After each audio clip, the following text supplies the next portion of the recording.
They don't scream, they don't throw things, they don't leave bruises you can photograph. The most dangerous predator wears the face of a victim. Covert narcissists are the silent destroyers, and they're everywhere.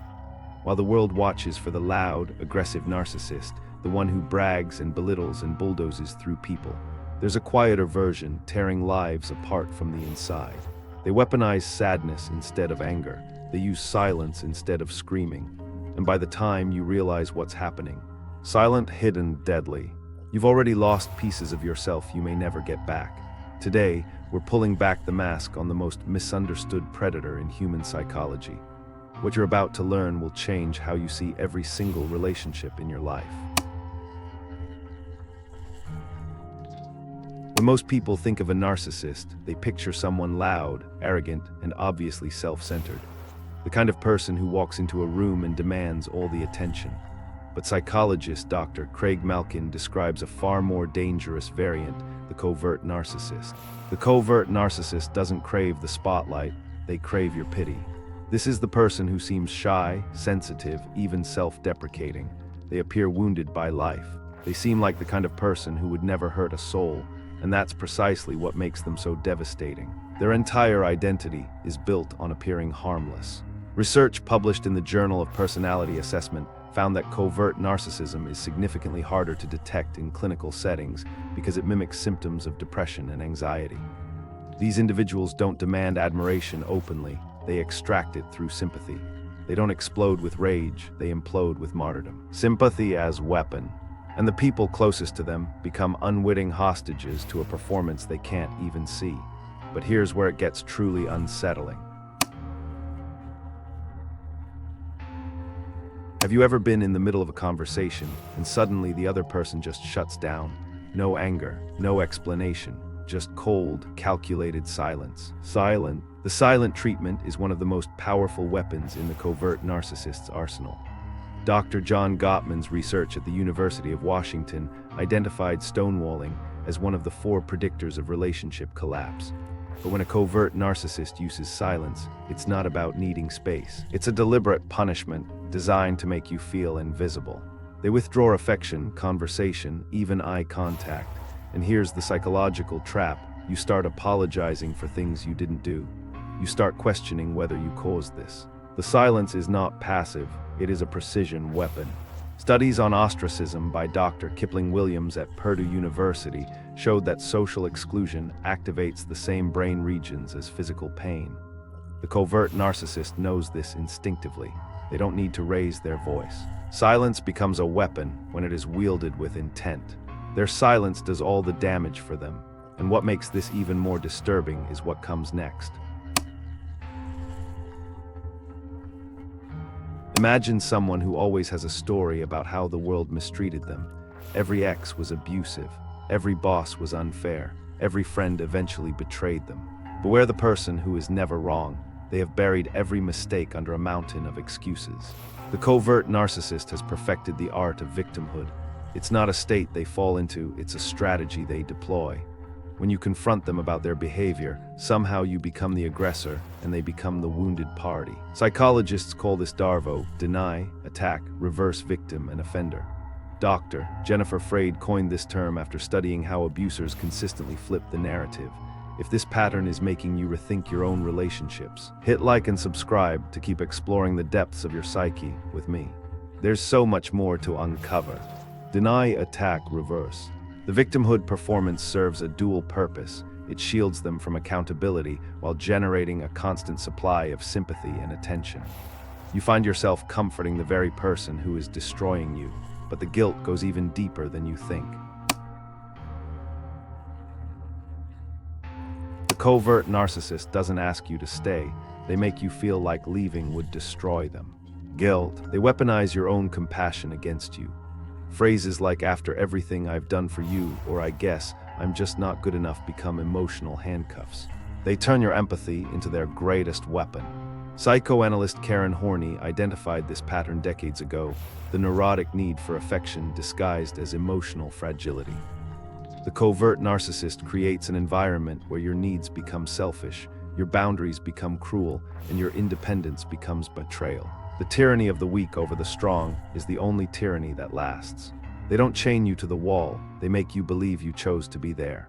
Every time you try to express your feelings, they respond with how much worse their suffering is. Your pain never matters. This is emotional accounting at its most sophisticated, and you are always in debt. The result is a slow erosion of something you may not even notice disappearing. It starts with small comments. Are you really going to wear that? I'm just trying to help, you're so sensitive. Each comment is a tiny cut, and they know you won't notice the bleeding until it's too late. The covert narcissist doesn't destroy your confidence in a single blow, they dismantle it brick by brick. Psychologists call this ambient abuse. It's the constant low-level undermining that never quite reaches the threshold of obvious cruelty. They do not break you, they slowly convince you that you are already broken. Dr. Ramani Durvasula, one of the leading experts on narcissistic abuse, explains that covert narcissists are masters of the backhanded compliment and the subtle put-down. The most insidious form of abuse is the kind that makes you question your own worth while believing you are being loved. You stop trusting your own judgment.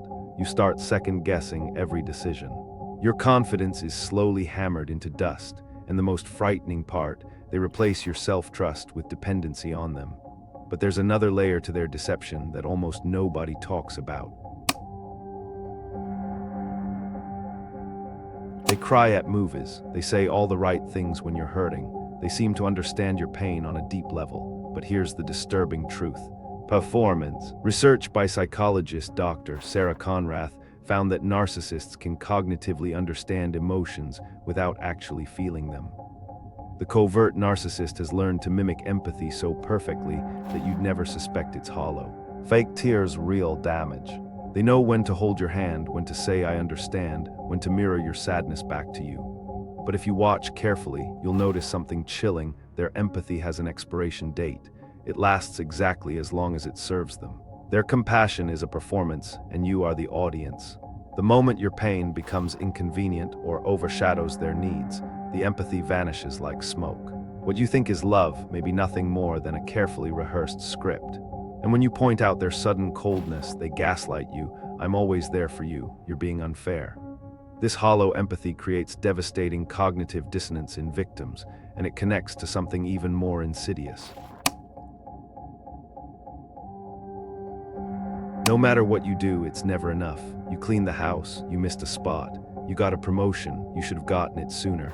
You planned a surprise, it wasn't quite what they wanted. The goalposts move every single time you get close to scoring.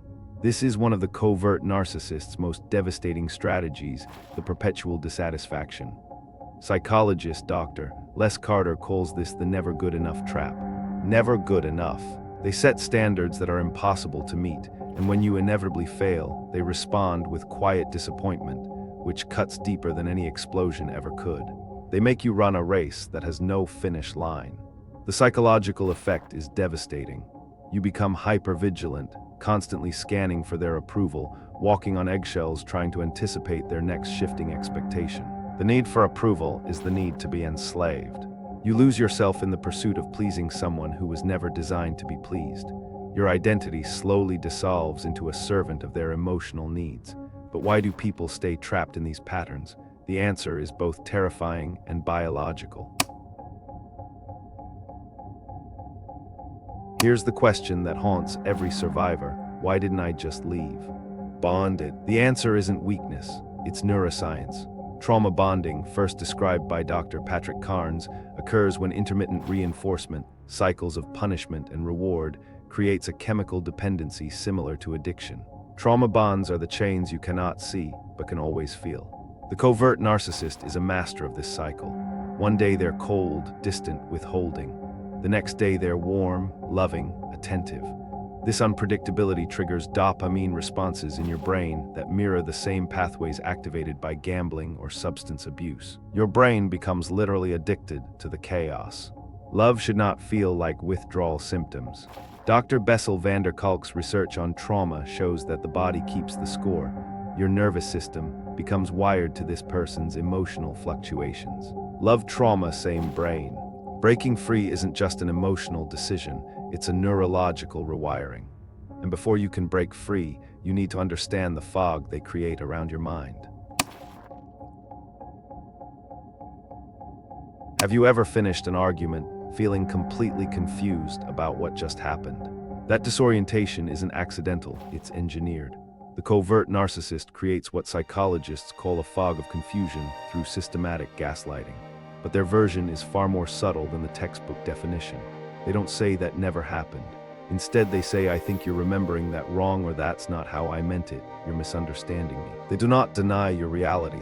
They gently rearrange it. The most effective way to destroy people is to deny and obliterate their own understanding of their history. Dr. Robin Stern, author of The Gaslight Effect, describes 3 stages of gaslighting: disbelief, defense, and depression. With a covert narcissist, you enter the fog so gradually that you don't even realize you've lost sight of solid ground. Your truth becomes theirs. You start trusting their version of events more than your own memory. This is the final stage before total psychological capture. But there is a way out, and it starts with one single recognition. The moment of liberation doesn't begin with leaving. It begins with seeing. Clarity, recognizing the covert narcissist for what they truly are, is the most difficult and the most important step. 1. Trust your feelings over their words. 2. Document patterns and write everything down. 3. Rebuild your support network outside of them. 4. Set boundaries and watch how they react. 5. Seek help from a trauma-informed therapist. Dr. Judith Herman, in her landmark book Trauma and Recovery, established that healing from psychological abuse follows 3 stages: safety, remembrance, and reconnection. The first step toward freedom is recognizing that you are in a cage. You are not broken, you are not too sensitive, you are not the problem. The hidden predator loses all power the moment you see them clearly. Your empathy was never your weakness. It was targeted because it's your greatest strength. See them clearly now. The covert narcissist's power exists only in the shadows. Bring them into the light, and the spell is broken forever. What you've learned today isn't just information, it's armor. The covert narcissist thrives in your ignorance, your self-doubt, your willingness to give them one more chance. But knowledge changes everything. Once you see the pattern, you can never unsee it. Remember, their sadness was a weapon, their silence was a punishment, and their love was a transaction. You deserve relationships built on genuine empathy, not calculated performance. If you made it this far, comment unmasked if you recognize the hidden predator in your life. That single word tells me you're ready to reclaim your truth. Welcome to the Psyche Project.